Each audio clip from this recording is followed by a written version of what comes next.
So, sadly, it's time to taste now the final whiskey of the day. さて、いよいよ最後のウイスキーですね。今日は4つ目のウイスキーのテイスティングです。So we have a sample of SUPERNOVA 2010. 最後のウイスキーはスーパーノヴァ2010というものです。Now, can I just ask you to put your hands up again? How many of you are tasting this for the first time? スーパーノヴァ Yeah. さて、皆さんの中でスーパーノヴァは今日初めて飲むという方、手を挙げてください。Quite a few of you. I'm guessing you've probably tasted SUPERNOVA 2009. 召し上がったことがあるという方は、多分2009年は召し上がってますよね。Well, the background to this is that I didn't actually deliberately set out to create SUPERNOVA 9 or 10 years ago. このスーパーノヴァ、2010年でしたら、10年前に仕込んでいるわけなんですけれども、スーパーノヴァというのはもともとスーパーノヴァというこういうウイスキーを作ろうと思って仕込んだわけではありません。And although we specify 50 to 65 parts per million of peating in the malted barley, sometimes it doesn't quite reach that level. 通常ですね、私たちが大麦麦芽、モルトを調達するとき、最低でも50から 65ppm のフェノール値でっていうふうなスペックを出しているわけなんですけれども、時にはその数値が若干上下することがあります。But sometimes it actually exceeds that level. 時にはですね、すごいレベルでこの数値を上回ることなんですね。So in 2009, I decided to look at some of the maturing casks from the previous decade, and I ended up cherry picking, hand selecting a small number which had a very, very high level of peating. でまずスーパーノヴァ2009についてはですね、その2009というのをそろそろリリースしようかという時に、当然のことながらカスクごとにテイスティングをしていきます。で、ものによって妙にそのなんていうんでしょう、フェノール値というか、PT 差が高いというものがあったんです。So the end result of that was the slightly limited bottling which became SUPERNOVA.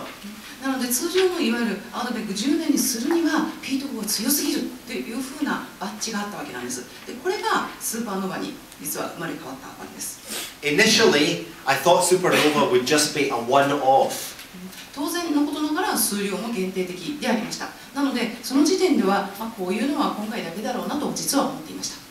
But demand was so unexpectedly high that I went back into the stock profile this year and found a small parcel from 1 year further on which also had an incredibly high level of peating, again in excess of 100 parts per million phenol. でこの偶然の産物という感じなんですけれども、この非常に高いフェノール値 100ppm を超えているというものでした。でこれが初めて商品化されたのがスーパーノヴァの2009。でこのスーパーノヴァ2009というのが私たちの予想以上に好評いただきまして、でそれ以降ももっと他のスーパーノヴァはないのかということで需要がどんどん高まってきました。そこで私もそのストックされているウイスキーをですね、またチェックして次の年の分で、さてすごい高いフェノール値を持っているウイスキーはどれかなということでまた選別をしました。そして出来上がったのがこちらです。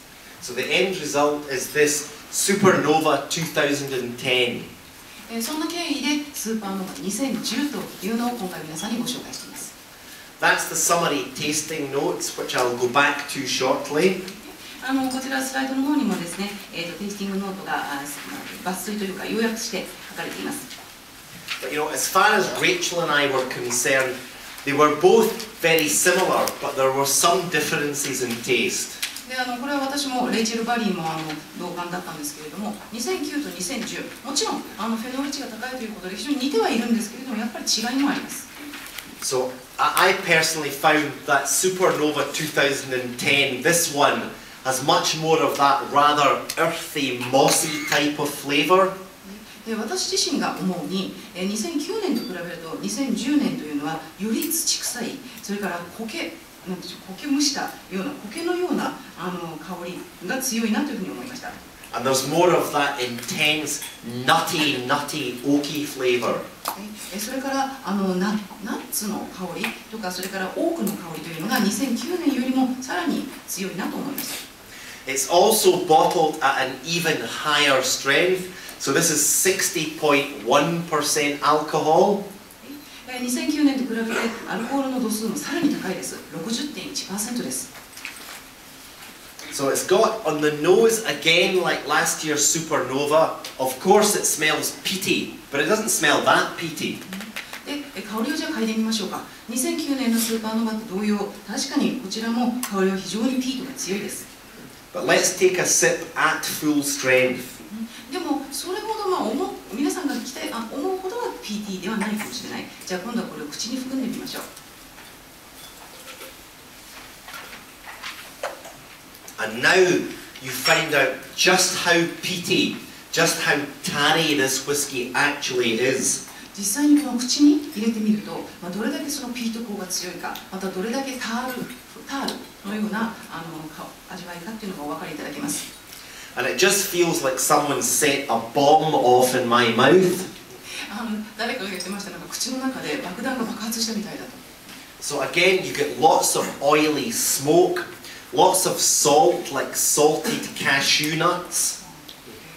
非常にオイリーなウイスキーですね。スモーキーさも非常に非常に前に前面に出ています。よくちょっと塩味のカシューナッツがありますけれども、そんな香りもします。You get this sensation of dark chocolate with chilies through it.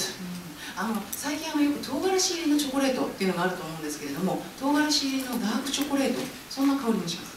But there's this rather curious, mossy, almost leathery taste in the mouth.